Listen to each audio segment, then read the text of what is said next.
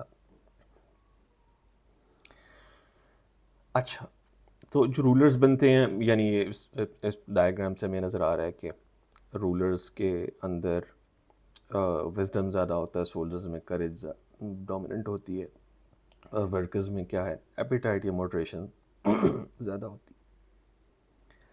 اچھا، پلیٹو کے مطابق جو ان کی ایجوکیشن اسکیم ہے اس کے 3 فیچرز ہیں. پہلا کیا ہے، the education is state controlled, یعنی ریاست کا وضع کردہ نصاب ہوگا، اور کوئی پرائیویٹ سکولز وہاں پہ نہیں ہوں گے موجود، جیسے مطلب آج کل پرائیویٹ سکولز الاؤڈ ہیں اور گورنمنٹ سکولز بھی ہیں، تو اس طرح سے نہیں تھا وہاں پہ، صرف پرائیویٹ سکولز الاؤڈ تھے.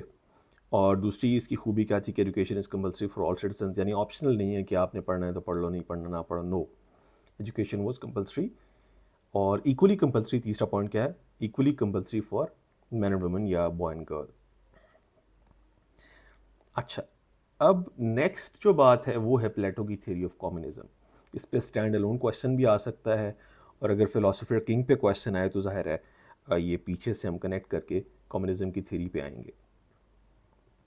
کمیونزم کی تھیوری کیا ہے؟ پہلی بات تو یہ کہ communism will only be applied to military and rulers, یعنی آگزیلری کلاس جو کہ پہلا ٹیسٹ پاس کرتے ہیں جو 20 سال کی عمر میں ہوگا، اور یعنی 20 سال سے اوپر والے لوگ اور 50 سال تک جو پڑھتے ہیں ان لوگوں پہ تھیوری آف کمیونزم اپلائی ہوگی.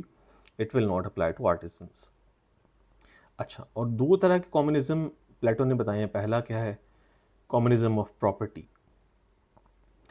اس کے مطابق rulers and the military will not have any property to their name, no land, no cash, no houses. They cannot own a single penny. This is called common renunciation of property. This is not their choice, this is a compulsion on them.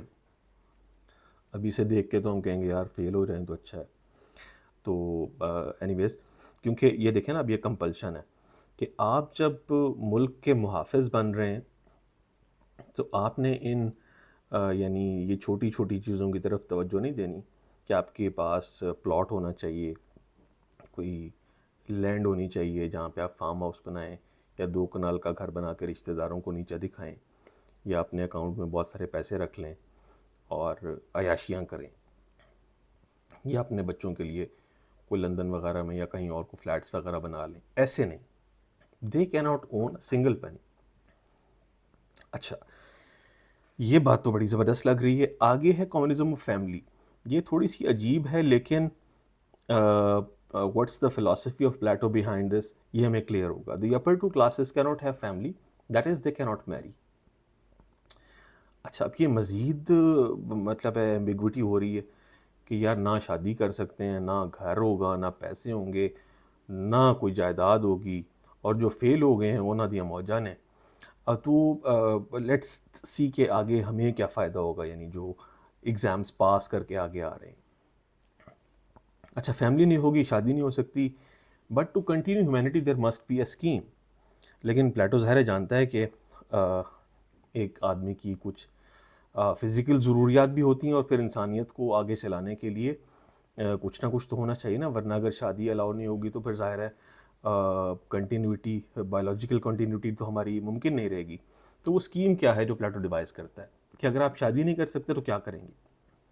Scheme یہ ہے، the upper 2 classes shall be allowed to choose the partner, a partner that will have more or less the same mental capability. یعنی آپ آگزیلری class سے ہیں یا تیسری جو class ہے آپ کی اس سے ہیں، تو آپ کے پاس یہ سہولت ہوگی کہ آپ اپنا پارٹنر چنیں، اور they will be allowed mating and will remain with each other for some time.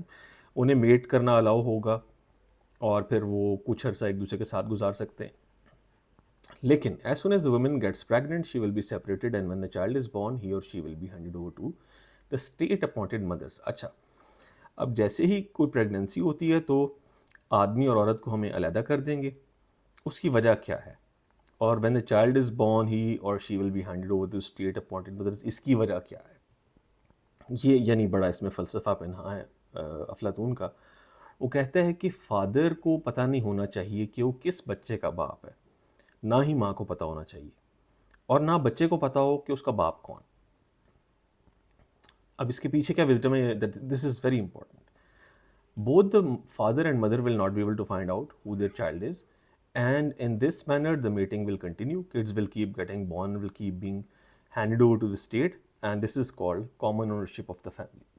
یعنی کامن مائیں, کامن بچے, لیکن کسی ایک شخص کو نہیں معلوم کہ میرا بچہ کون ہے یا میرے بچے کون کون سے ہیں, نہ ماں کو پتہ ہے. ایسا کیوں کر رہا ہے افلاطون؟ یہ اس کو ہم ابھی آگے چل کے دیکھتے ہیں. اس سے پہلے تھوڑی سی بات کر لیں کہ as far as artisans are concerned, they are allowed to have family, property and cash. They can marry as well. The minimum age for the artisans to marry would be 20 years.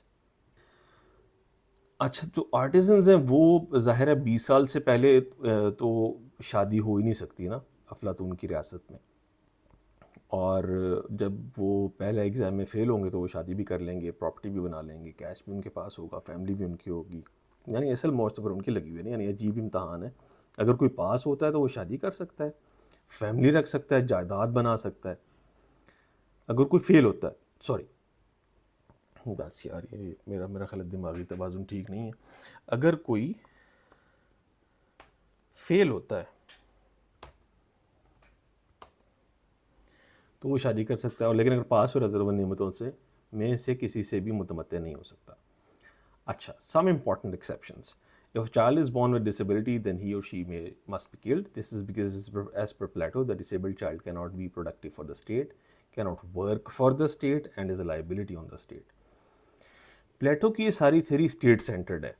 وہ کہہ رہے جی کہ اگر بچہ کو disable پیدا ہو جائے گا, وہ تعلیم نہیں حاصل کر سکے گا, وہ ملٹری ٹریننگ نہیں لے سکے گا, اور پھر وہ طفیلیہ بن کے بیٹھ جائے گا ریاست پہ, لہٰذا he must be executed the day is born. آگے جو ہم نے لکھا بھی ہو, for Plato the state is the end, state interest is paramount, everything is being done for state, everything else is means to the end, اور end کیا ہے؟ state. اچھا آج کل کے دور میں پلیٹو کی تھیری کی جو ریلیونس ہے وہ کیا ہے؟ Plato was the first person to have introduced the concept of examination. بہت خوب. Plato was the first thinker who provided first systematic political theory. بالکل ٹھیک ہے. He was the first one to have made education compulsory. Okay. Education was also mandatory for women. تو دیکھیں یہاں پہ یعنی یہ فرسٹ فیمنسٹ بھی اس کو کہا جاتا ہے, کیونکہ اس نے نہ صرف عورتوں کے لیے تعلیم لازمی قرار دی تھی, بلکہ خواتین جو ہیں ان کے لیے تمام ایونیوز اوپن تھے. وہ ملٹری بھی جوائن کر سکتی تھیں, ان فلاسفر کنگ بھی بن سکتی تھیں. پھر یہ کہ 20 سال سے پہلے تو شادی ہو ہی نہیں سکتی, تو child marriage was not allowed. اچھا یہ ہمارا ٹاپک تو ختم ہو گیا, لیکن ہم نے اب یہاں پہ جو ڈسکس کیا نا کہ امپورٹنٹ کیوں ہے. دیکھیں آج کل کے دور میں جو سب سے زیادہ پرابلمس کریٹ ہو رہے ہیں وہ کیسے ہو رہے ہیں؟ یعنی ڈائنیسٹک پالیٹکس دیکھیں ہمارے ملک میں بھی ہو رہی ہے کہ ایک ہماری جیسے پیپلز پارٹی ہے پاکستان میں, یا پاکستان مسلم لیگ ہے, 2 پارٹیز ہیں, تو اس میں ان میں ڈائنیسٹک پالیٹکس چلتی ہے. یعنی پہلے ذوالفقار علی بھٹو تھے, پھر ان کی بیٹی آئیں محترمہ بے نظیر, پھر ان کے بعد بلاول بھٹو آ گئے. اسی طرح سے نواز شریف صاحب کی فیملی بھی کنٹینیو کر رہی ہے اپنی سیاست اپنی فیملی کے ساتھ. تو پلیٹو کے خیال میں یہ کرپشن کی ایک بنیاد ہوتا ہے کہ آپ اپنی اولاد کو اپنا اقتدار سونپیں. تو وہ اس آئیڈیا کو ویسے کل کر دیتا ہے کہ آپ کی اولاد نہ ہوگی, نہ آپ اس کو اقتدار سونپنے کا سوچیں گے, اور نہ آپ کرپشن کر پائیں گے. یعنی وہ کرپشن کو ختم کرنے کے لیے کوئی لیکچر نہیں دے رہا کہ یار گناہ ہوتا ہے, بڑی غلط بات ہے, نہیں, وہ اس کا چانس ہی ختم کر رہے ہیں. اچھا اسی طرح سے انہوں نے یہ بھی پابندی لگا دی ہے کہ آپ کو الاؤڈ نہیں ہوگا پراپرٹی بنانا. تو دیکھیں اب یہ بھی یعنی پرسنل پراپرٹی جو ہے وہ اگر کوئی بناتا ہے تو یا اپنے لیے بنائے گا, اپنی عیاشی کے لیے, یا اپنے بچوں کے لیے, یا اپنے فیملی ممبرس کے لیے, یا اپنے ریلیٹیوز کے لیے، تو یہ آئیڈیا بھی پلیٹو یہاں پہ کل کر رہا ہے. تو اگرچہ یہ قابل عمل تو نہیں ہے دور حاضر میں، لیکن آپ یہ دیکھیں کہ یہ جو آئیڈیاز ہیں، یہ آئیڈیاز تو مینز ہیں، ان کے اینڈز کیا ہیں؟ اینڈز یہ ہیں کہ کرپشن نہ ہو اور ریاست جو ہے اس میں بسنے والے شہری ایک بہترین زندگی گزار سکیں. اچھا، اب پلیٹو نے جو آئیڈیاز بیسکلی دیے ہیں ان کو ہم کسی اور فارم میں ایگزیکیوٹ تو کر سکتے ہیں. یعنی مثال کے طور پہ ایک آئیڈیا یہ بھی دیا جاتا ہے کہ آپ جو الیکشن میں اگر کوئی نیشنل اسمبلی میں سلیکٹ ہو کے آتا ہے تو اس کے اوپر کچھ ایسی پابندیاں لگیں کہ وہ اپنی جائیداد نہ بنا سکے. لیکن چونکہ ہمارا جو کرنٹ کیپٹلسٹک اکنامک سسٹم ہے اس میں تو یہ ہے کہ ظاہر ہے سارے فنڈز ہمارے نیشنل اسمبلی کے ممبرس کے پاس جاتے ہیں اور وہ پھر ڈسپرس کرتے ہیں، تو ظاہر ہے پھر اس میں ساری کرپشن کی پاسبلٹیز ہیں. تو یہاں پہ ہم جو روک سکتے ہیں وہ صرف واز دے کے اور لیکچر سنا کے، کوئی اللہ میاں سے ڈرا کے اپنے سیاستدانوں کو دعائی دے سکتے ہیں کہ یار ہم پہ ترس کھاؤ. اور یعنی اس کو ہم نے سسٹمیٹائز نہیں کیا ہوا. There are a lot of مطلب رومز فار امپرومنٹ. وہ کیسے ممکن ہے، that is topic for another lecture انشاءاللہ. تو تھوڑا سا پاس پیپرس کا انالیسز ہم دیکھ لیتے ہیں. This is for I think P M S exam. C S S کے لیے ہم ایک الگ سے ایک چھوٹا سا ایک ایڈ کر دیں گے اس میں chunk, that's not here at the moment. تو 2012 میں آئیڈیل اسٹیٹ کے بارے میں پوچھا گیا ہے، اور پھر critically examine platters ideal state. یہ ریپیٹ ہوا ہے کویسچن. آئیڈیل اسٹیٹ کیا ہے؟ وہی ہے جہاں پہ جس کو ہم نے یہاں پہ دیکھا ہے کہ جہاں پہ لوگ اپنے اپنی جگہ پر کام کر رہے ہوں، اور اپنی اپنی جگہ پہ کیسے کام کریں گے، وہ تعلیم انہیں دی جائے گی اور ان کی پھر وہ اس طرح سے ٹرائفیکیشن ہوگی، یعنی ڈویژن ہو جائے گی لوگوں کی. جو آرٹیزنز ہیں وہ آرٹسٹری کریں گے، جو آکسیلریز ہیں وہ ملک کا دفاع کریں گے، اور جو سب سے زیادہ وزڈم رکھتے ہیں وہ حکومت کریں گے. اچھا، اور آخری Plato's concept of justice. Justice میں بھی یہی آتا ہے کہ وہ لوگوں کو ان کی جو رائٹ پلیس ہے وہاں پر اپوائنٹ کیا جائے. فلاسفر کنگ آپ دیکھیں کہ سارے کویشچنز اگرچہ ڈفرینٹ ہیں but they all are interrelated. ایک طرح سے انٹر ریلیٹڈ، یعنی ہم نے جو ٹاپک ڈسکس کیے ہیں چیزیں ٹاپک میں، یہ سب ان سے کنیکٹڈ ہیں. یعنی ہمارا جو اوور آل لیکچر ہے that caters to all these questions that have been asked in past papers. تو this is our lecture 1. اور نیکسٹ لیکچر ہمارا انشاءاللہ ارسطو پر ہوگا جو کہ ان کے شاگرد تھے، اور hopefully will be able to cover the entire syllabus for CSS and PMS within the coming month. تو امید ہے آپ کو یہ لیکچر سمجھ آ گیا ہوگا. And if there are any questions and suggestions for improvement تو آپ ضرور کمنٹ سیکشن میں بتائیے گا. اپنا بہت خیال رکھیں. Take care. اللہ حافظ.